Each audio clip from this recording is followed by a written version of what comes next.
Hello YouTube and welcome to the nation of free to play. I'm Mr. Mondstadt and today I want to talk about the version 5.5 banners that were just announced, analyze the new characters' kits and playstyles and give you my F2P pull value rating, so make sure to stick around till the end. In the first half of version 5.5 we will get a brand new 5-star from Natlan, VARESA, alongside Xianyun's first rerun. There will also be the new 4-star unit Xianyun. So let's have a look at their kits right away. VARESA is a 5-star electro catalyst from the collective of Plenty and is a competitive eater. This is also shown in her idle animation. She takes the role of an on-field DPS and her playstyle revolves around plunge attacks. If VARESA performs a charge attack, she will leap forward, hit an enemy and then bounce up in the air, allowing her to perform a plunge attack where she hits the opponents with her bomb. However, it can take a lot of time and stamina to charge attack for her, which is why you want to use her elemental skill. Her skill allows her to use her charge attacks without worrying about stamina. This way you will be able to perform multiple plunge attacks throughout your rotation. Since VARESA is from Natlan, she also has a Night Soul points mechanic in her kit. Basically, if you max out your Night Soul points during combat, she gains a plunge buff that makes your plunge attacks stronger. Her elemental burst seems a bit more complicated as you basically have two options of it, one normal burst and one mini burst. Both deal damage, but the mini burst is easier to get in terms of energy requirements. For exploration, VARESA can sprint around Teyvat and especially Natlan very fast, which is no big surprise as all Natlan units have some unique and useful exploration mechanic, hers being running. In terms of damage, we do not know her potential yet, but since all Natlan DPSs were pretty strong so far, I do expect VARESA to reach similar numbers in her best teams.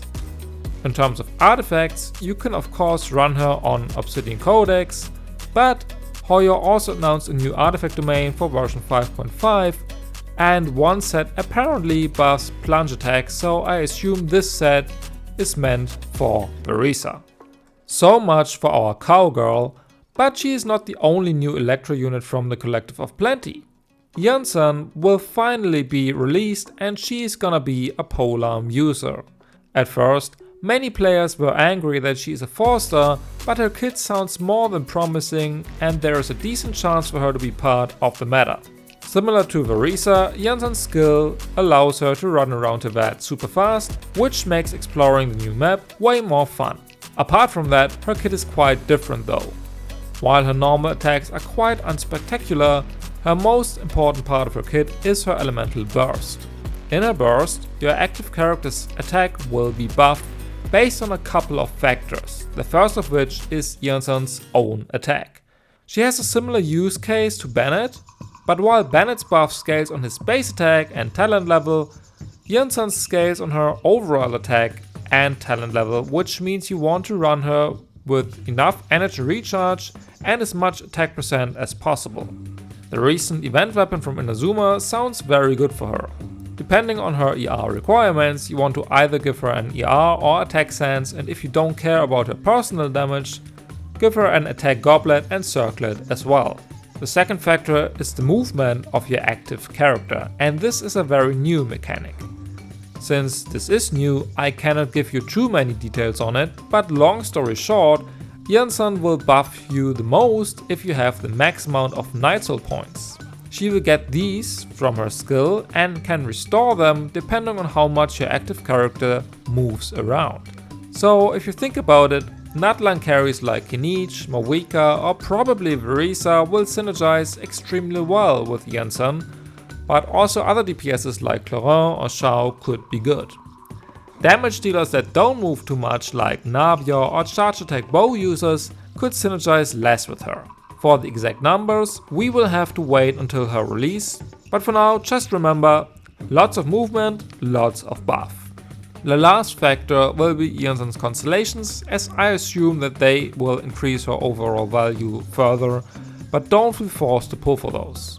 The second great buff comes from Iansan's artifact set, as she can utilize the Heroes of Cinder City set, giving your party 40% damage increase for the elements involved in a reaction she triggers, so Electro and whatever other element. This sounds like she could be one of Kenichi's best in slot supports, since burning does only buff the very first reaction, but you cannot re-trigger burning. Quicken Aggravate should work well though, plus Kenichi moves a lot, so there you go. Overall, I'm more excited about Iansan than I'm about VARESA, but she's a 4-star, and even though she sounds good, you should only pull for her if you also want the 5-star on the banner. Speaking of 5 stars, we have not finished the first half of version 5.5's lineup yet. Alongside VARESA, we will finally be getting one's first ever rerun. Xianyun, aka Cloud Retainer, will give her comeback. She is an Anemo Catalyst healer that enables a plunge playstyle for any character in the game. This definitely makes her both unique and a super strong support for all the units who want to plunge. Xiao, Gaming, Diluc and probably VARESA as well. She also synergizes well with Farina, as her elemental burst will heal up your entire party. Her healing also scales off attack, so you will also do some damage with her. However, her priority is her burst, so make sure to have enough ER on her and focus on attack stats, similarly to Iansan. As a catalyst, you can also give her the 3-star weapon Thrilling Tales of Dragonslayer if you run her with an attack scaling DPS. Artifact wise, you can either run her on her healing set or give her 4-piece Vivi if you don't run it on another Anemo unit in your party. While she enables a new playstyle, she is still a bit niche, as not too many characters actually want to plunge. If your main is one of those though, you should definitely consider her for your account. With that, we are done with the first half of version 5.5, so let's move on to the second half. Here we will be getting reruns of the Anemo Archon Venti as well as Xilonen. Xilonen just debuted in version 5.1, so getting her rerun already is a bit surprising, but hey, I'm not complaining. Xilonen's kit centers around her elemental skill, as this can shred the enemy's resistance by up to 36% at talent level 10. Also, it depends on your party's elements, as you want to have at least 2 of her 3 Doritos to not be Geo for her to rest shred. Basically, you will get 1 colorful Dorito for every Pyro, Electro, Cryo or Hydro unit in your party. For every Geo, Anemo or Dendro, the Dorito remains Geo. If 2 or more of them are colorful, she shreds the resistances, if not, she buffs Geo instead. Plus, Xilonen's burst heals you back up, and if you run her on defense, which is what I recommend, by quite a lot. She can also run the hero set, giving you another 40% damage bonus, so in other words, she is almost a must pull.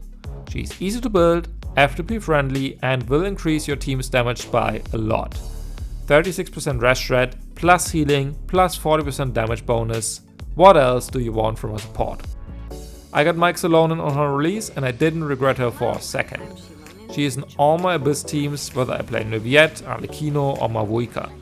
There are only a few units where she is none of the best in slot supports, so having her on your account will add great value to your roster. And lastly, we have the Anemo Archon, our favorite drunk bard, Venti. Venti is a 1.0 character, and while he is still great at what he does, you can feel that he is a bit old by now. Venti is an archer that supports your party and groups the enemies like no one else can. With his elemental burst, he creates a black hole that sucks everything towards its center while re-triggering Swirl all the time. That's also why you want to run him on 4-piece Vivi. So, sounds great, why is he outdated then? Well, while his core strength is grouping enemies, unfortunately most enemies can no longer be grouped in Genshin Impact. His black hole only works against smaller enemies, Hilichurls, Treasure Hoarders, Slimes, the opponents you had in 1.0. Boss opponents however simply ignore his black hole and with that Venti's core strength.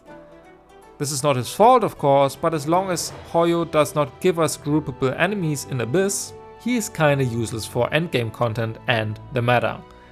And yes, I know, the 5.4 Abyss was really good for him, but to be honest with you, I'm afraid that this Abyss was an exception to Cell Swirl, or in other words, Mizuki.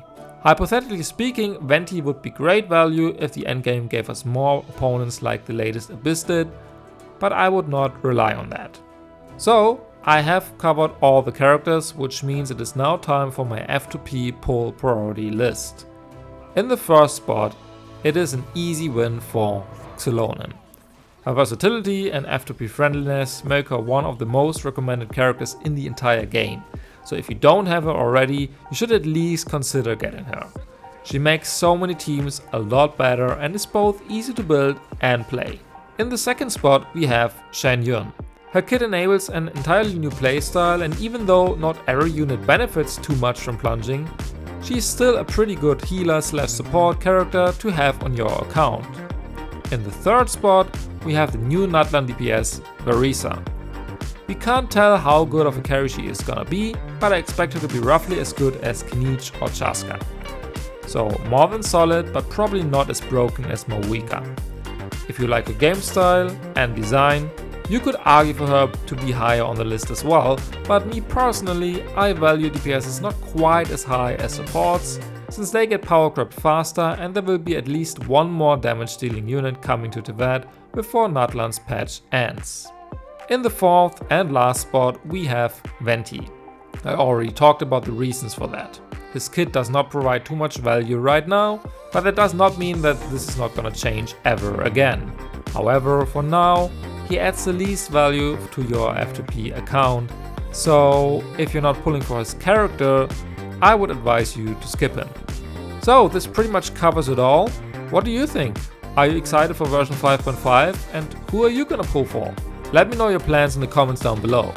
For me, I will probably skip 5.5 altogether, as I don't really want another Electro DPS right now, and I don't need Xianyun either. I already have Xilonen and don't need Venti. So I will save for a Mualani rerun and whatever other units there might be coming soon. Unfortunately, this means I will miss out on Iansan, but surely I'm gonna get her from standard soon, right? Anyway, this brings us to the end of this video. I hope this helped you in making your decision, and if so, please leave a like or subscribe to the channel. Thanks again for watching, good luck on your polls, and I will see you in the next one. Bye!